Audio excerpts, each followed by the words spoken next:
خالی ہاتھ رہ جاتے ہیں وہ لوگ جو دوسروں کی خوشیاں چھین لیتے ہیں۔ اس شخص کو کوئی نہیں بدل سکتا جس کو اپنے اندر کوئی غلطی نظر ہی نہ آتی ہو۔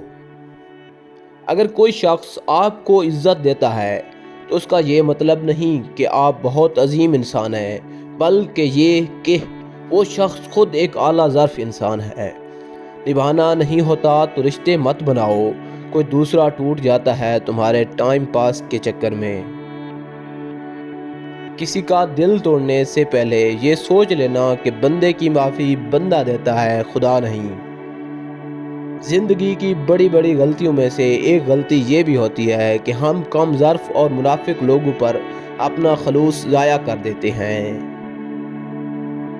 یقین مانے صبر کی زبان اتنی طاقتور ہوتی ہے کہ ستانے والوں کی بنیادیں ہلا دیتی ہے۔ جب محبت اور نفرت ایک ہی شخص سے ہو جائے تو اسے بھولنا بہت مشکل ہو جاتا ہے۔ اللہ پاک ناراض ہو تو روٹی نہیں چھینتا بلکہ سجدے کی توفیق چھین لیتا ہے۔ جب انسان صبر کرنا سیکھ جاتا ہے تو اسے دنیا کی کوئی چیز نہیں توڑ سکتی۔ جو شخص تم سے سچا پیار کرتا ہو وہ کبھی نہ کبھی یہ دو سوال ضرور پوچھے گا آپ سے۔ نمبر 1، تمہاری زندگی میں میری کیا اہمیت ہے؟ نمبر 2، مجھ سے پہلے تمہاری زندگی میں کوئی تھا یا نہیں؟